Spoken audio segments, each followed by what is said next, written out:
Bienvenidos a nuestra segunda temporada de En Resumen. Somos Nicolás y Javier y queremos compartir con vos algunas ideas acerca de la escuela sabática de este trimestre en el Crisol con Cristo. Podés unirte a nuestras redes sociales en Instagram, en resu.men, y en YouTube podés suscribirte y compartir las ideas que vamos desarrollando cada semana. Esta semana arrancamos con un título que ya promete un montón y a mí particularmente me atrae, me interesa un montón, y dice luchando con la fuerza de Cristo. Y el versículo para memorizar de esta semana se encuentra en Colosenses 1:29, que lo voy a leer de la versión Nueva Traducción Viviente, y es muy interesante lo que arranca diciendo. Y dice: Pablo, es por eso que trabajo y lucho con tanto empeño, apoyado en el gran poder de Cristo que actúa dentro de mí. Y eso, ya relacionándolo con el título de la escuela sabática, me hace pensar una pregunta.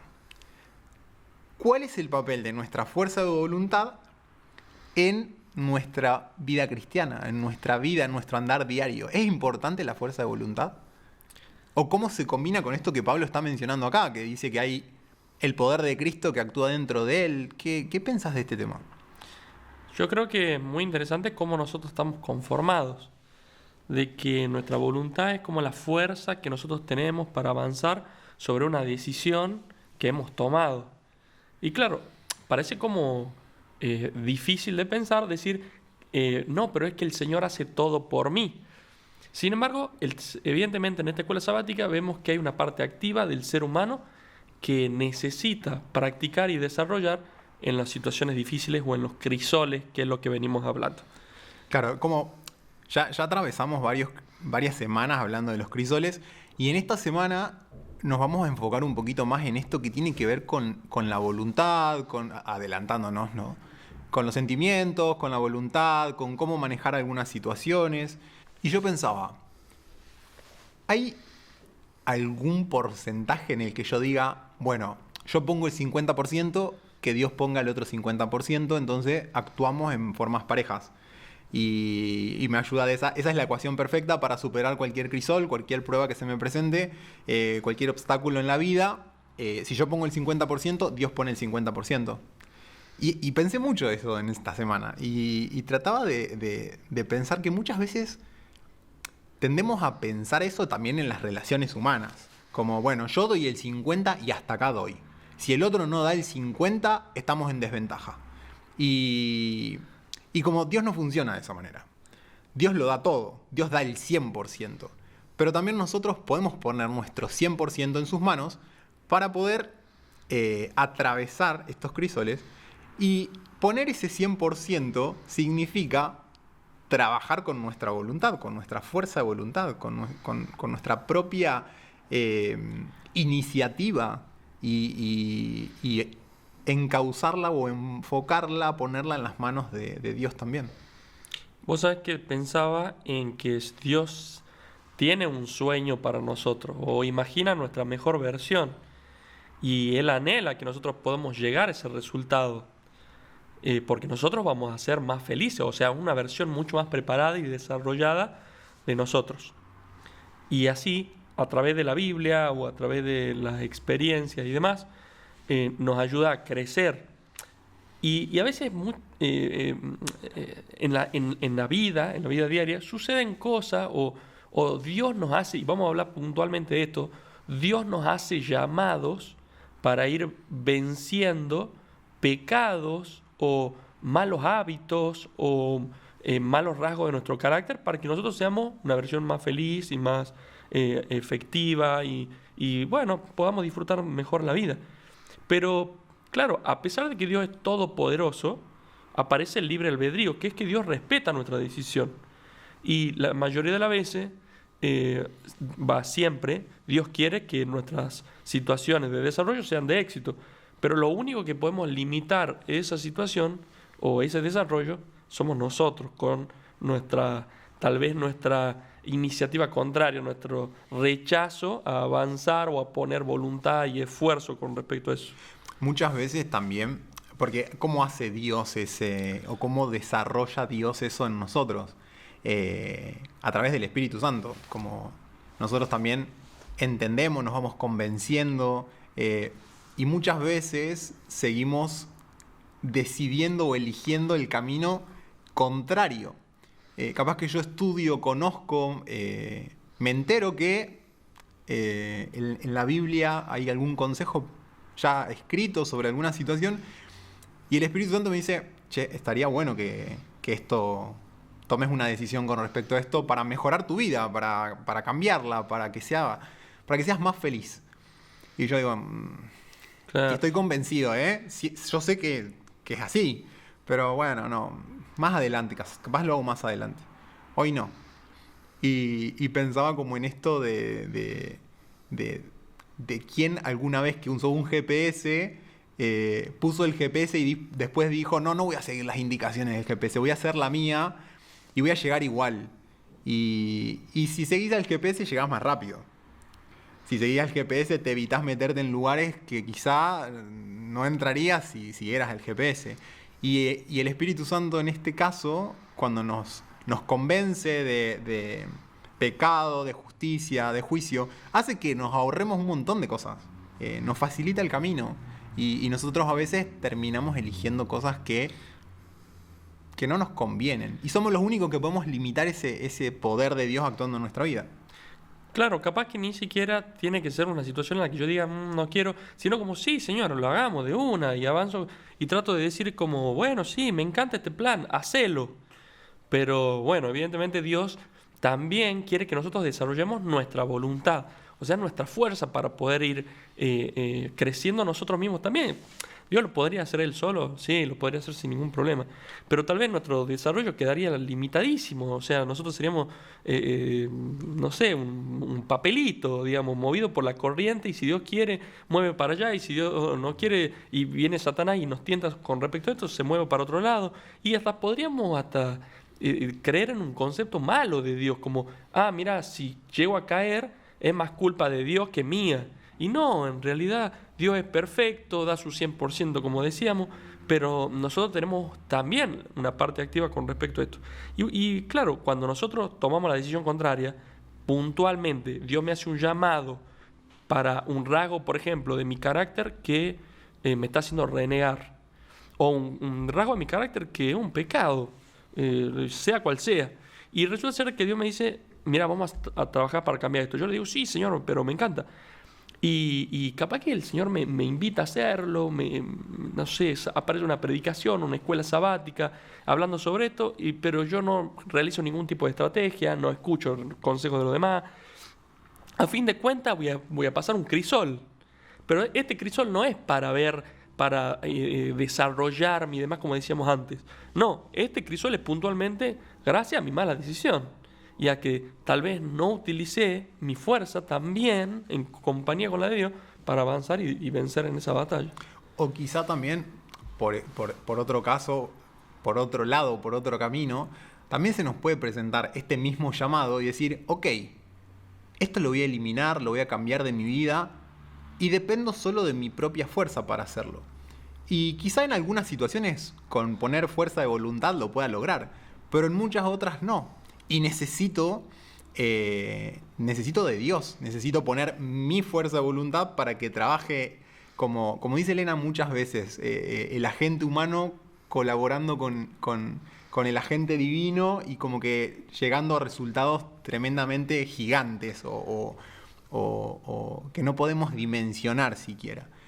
Y si nos concentramos solamente en lo que nosotros podemos hacer, quizá también podamos caer en el error de creer que podemos sobrellevar las cosas de manera solamente racional o con nuestra propia fuerza de voluntad. Además hay un punto interesante, que es que a veces nosotros rechazamos la compañía de otros para poder vencer algo. Y si nosotros pensamos tipo en las adicciones o en los malos hábitos, normalmente necesitamos de la ayuda de otros para que nosotros podamos avanzar con respecto a eso. Es más, hasta tal vez cuando nosotros éramos chicos desarrollamos por ir al colegio a la tarde la mala costumbre de levantarnos a las 9 de la mañana. Claro, capaz que al principio necesitabas de la ayuda de tu mamá, de tu papá, que te venga, te levante a la mañana y así formaste un nuevo hábito. Así también muchas veces, capaz que por nuestra testarudez, hay alguna situación que además de resolverla con Dios y uno, Dios me está guiando también a un tercero para poder hacerlo, ya sea un consejero, ya sea un pastor, ya sea un médico, ya sea un psicólogo, y así poder avanzar con esto que yo tengo que hacer, con este desafío que Dios quiere que yo venza. Sí, también no, quizá en un ámbito mucho más cercano, digamos, nuestro grupo pequeño, en algún Claro. amigo, alguna persona de extrema confianza que tengamos, nuestros padres, nuestros hermanos, nuestros amigos, poder descargar o poder confiar en que necesitamos una ayuda también externa nos facilita este proceso también, porque solos no podemos. Como muchas veces hemos escuchado este concepto, y justo esta semana he escuchado algo así como siempre hablamos de la salvación es personal, y capaz que se nos meten como estas cosas, se nos mezclan a veces no, bueno, la salvación es yo me salvo, pero trato de salvar a los que están a mi alrededor.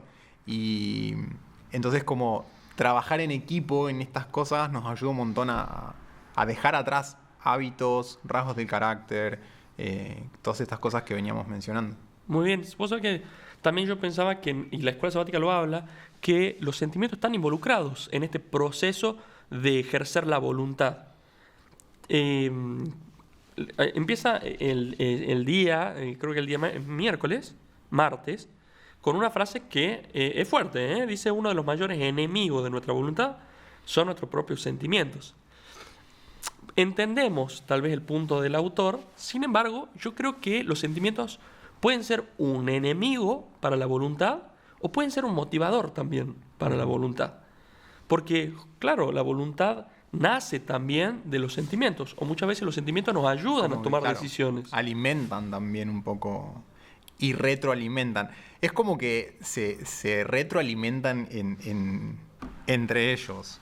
Es como una cosa alimenta a la otra. No, nosotros somos seres integrales. No podemos decir que una persona es 100% voluntad y hay otras personas que son 100% sentimientos. Es como que todos tenemos una combinación de ambas cosas. Y no podemos negar nuestra parte emocional o sentimental y enfocarnos solamente en la voluntad. Tampoco podemos centrar el 100% de nuestras decisiones en los sentimientos. Vos sabés que yo pensaba que nosotros como que tenemos estas dos partes que en realidad creo que le hemos definido, gracias a los griegos que son muy separatistas y sistemáticos para todo, en dos partes, que es tipo lo emocional y lo racional.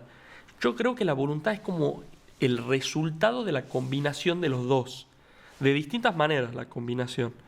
Pero, claro, ¿por qué en la escuela sabática nos dice que a la hora de tomar decisiones para desarrollarnos, a la hora de ejercer voluntad, los sentimientos pueden ser peligrosos?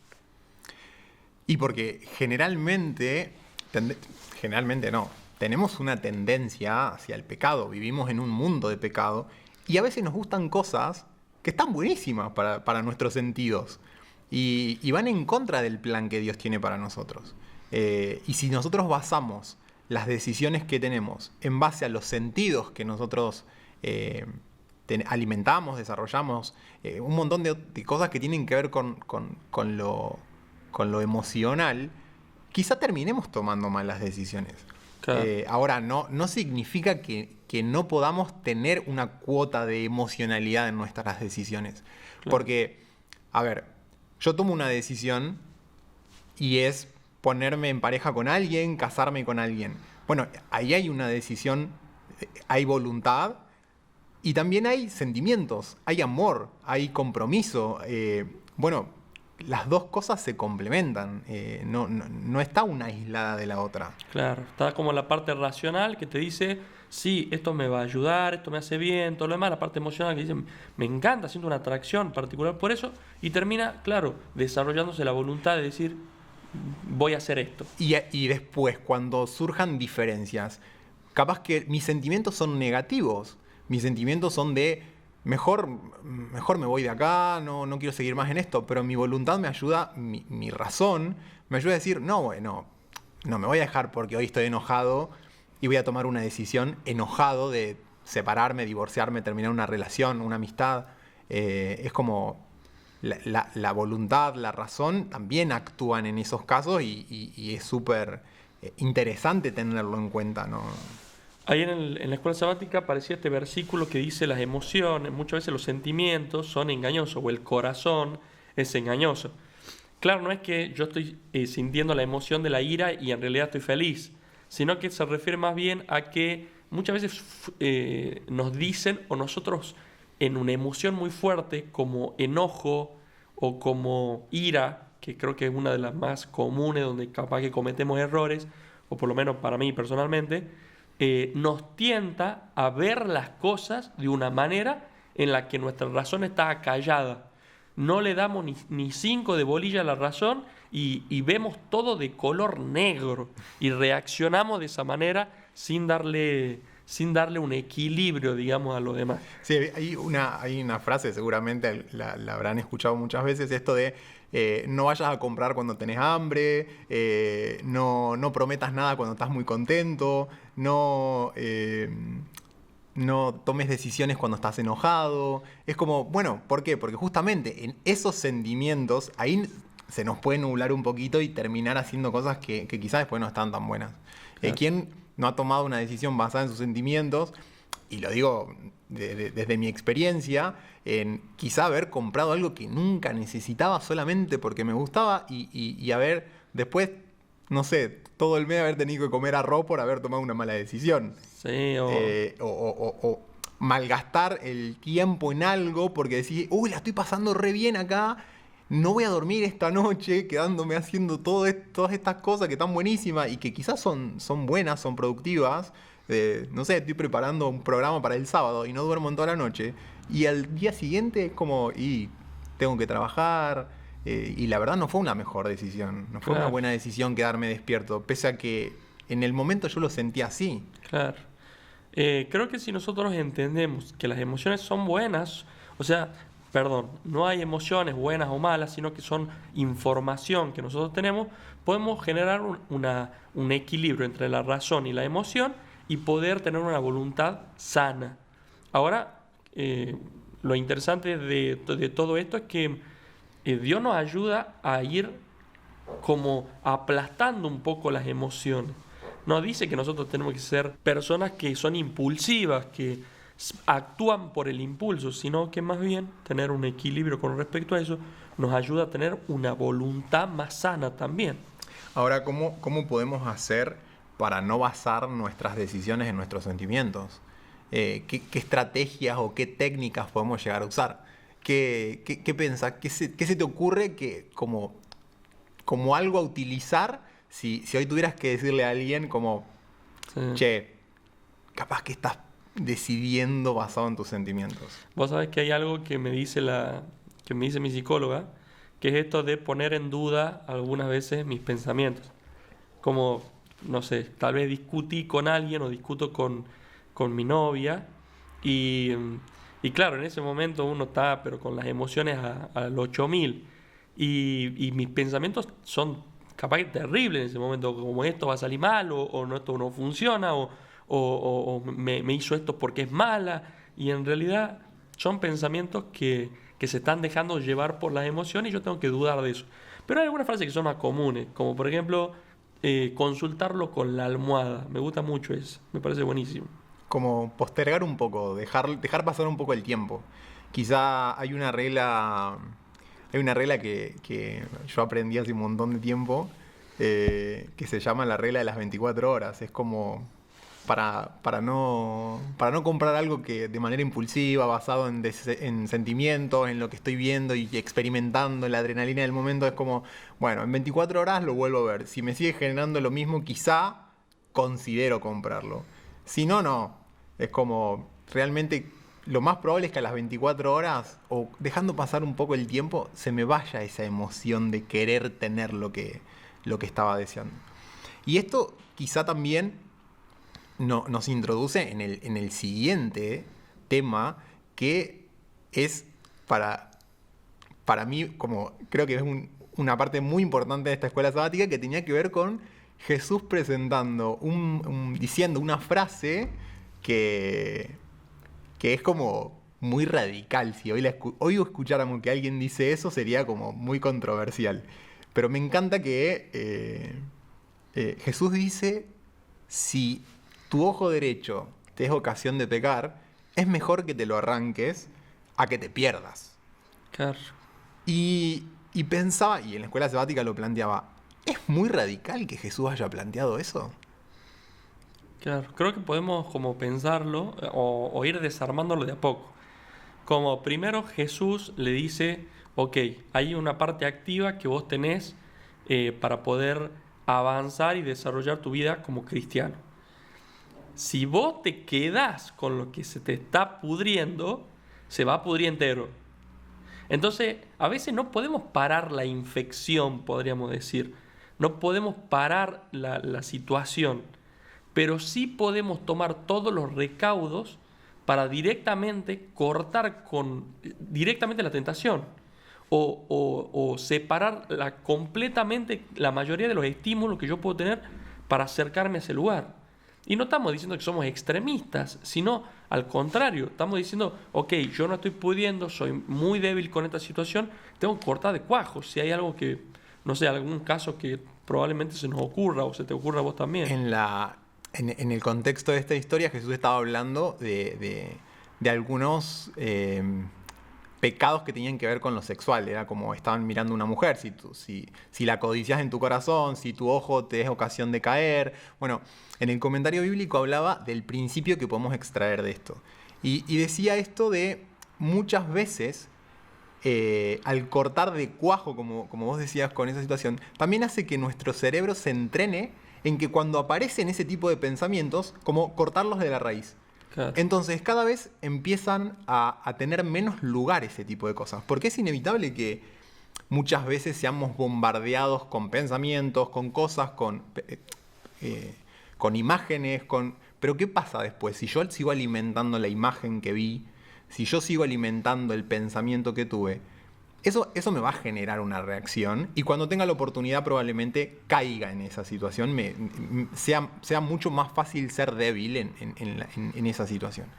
Ahora, cuando Jesús dice, es mejor que te lo arranques, yo pensaba en esta idea de cuán doloroso es para nosotros mismos ir contra nuestro propio cuerpo. No nos es fácil. ¿Quién se arrancaría un brazo? Y es como tenés que estar perdiendo el brazo y perder mucha sangre, creo que como para hacerte un torniquete y cortártelo. Y creo que hasta, no sé si uno si es humanamente posible que uno se corte a sí mismo un miembro de su cuerpo. Creo que uno se desmaya antes del dolor, digamos, como el cerebro no puede procesar esa situación. Y qué difícil que es para nosotros ir en contra muchas veces de nuestros propios sentimientos, de nuestras propias emociones, deseos, y poder llegar a un buen puerto con eso. Claro. Yo pensaba, hay una película, cuando vos hablas de eso, hay una película de no sé, un caminador, no sé cómo se dice, una persona que se dedica a hacer senderos, que se le cae una roca, le traba el brazo y tiene que cortarse el brazo con un gilet que tiene, no me acuerdo la verdad con qué. Ustedes, los que hayan visto la película, sabrán con más certeza cómo es que sale de ese lugar. Es una historia real. Es una historia real, claro. Y nosotros pensamos, claro, es casi imposible, o lo vemos como dificilísimo. Y bueno, mirá, si vos tenés una tentación de ir a juntarte, una tentación o un pecado que aparece cuando vos te juntás con tu amigo, y yo sé que es doloroso y que es muy difícil, pero capaz que lo mejor o lo más saludable es dejar de juntarte con tu amigo. Sí, suena difícil. Pero, ¿qué es lo que...? Y ahí es donde me gusta el juego que hace Jesús. ¿Qué preferís vos? ¿Seguir desarrollando esa situación de pecado? ¿O preferís quitar eso tal vez que es doloroso, pero que a fin de cuentas va a salvar tu vida? Sí, y esto incluye un montón de áreas de nuestra vida. Tiene que ver con relaciones, con con amigos, con relaciones de noviazgo, pareja, que nos están quizá alimentando o nos ayudan o nos facilitan que, que cometamos pecados, que nos vayamos por cualquier lado, o incluso las cosas que vemos, si lo que estás viendo cuando estás solo en tu pieza, en tu cuarto, en lo que sea, te es ocasión de caer, cortate internet. Claro. Saca Netflix. Claro. Cancelá la suscripción. Apagá la tele. Como Desinstala Instagram. Desinstala Instagram. Si todo eso está afectando tu vida al punto de que corre riesgo tu salvación porque podés llegar a caer por esas cosas, es preferible cortarlas, aunque te duela. A la larga, el proceso va a ser mucho más lindo y feliz. Claro, a mí lo que me parece interesantísimo, y ya creo que para ir cerrando un poquito, como, claro, es que a fin de cuentas no es que uno tal vez pierda su vida por hacerlo en esas circunstancias, o pierda su vida o se apague el interruptor de la salvación porque tuviste la debilidad de cometer esas circunstancias y cometer pecado. Pero sí, a la larga, conlleva consecuencias aún mayores si uno se mantiene en ese lugar y decide mantenerse en ese lugar. O sea, Dios va a bendecir todo impulso para salir de ahí. Y hasta probablemente nos dé creatividad o ideas para poder salir de esa situación. Porque el éxito con Dios está garantizado mientras que yo ponga lo que yo debo colocar y acepte que la voluntad de Dios me guíe. Así que yo estoy seguro de que todos nosotros hoy nos sentimos como esta invitación de Dios a seguir creciendo, a seguir desarrollándonos juntos. Así que, bueno, te dejamos para que vos sigas pensando en la escuela sabática, que puedas agarrar algunas de estas ideas y compartirlas en tu escuela sabática y que podamos disfrutar de seguir creciendo con Dios y desarrollando nuestra voluntad. Que el Señor te bendiga. Nos vemos la semana que viene.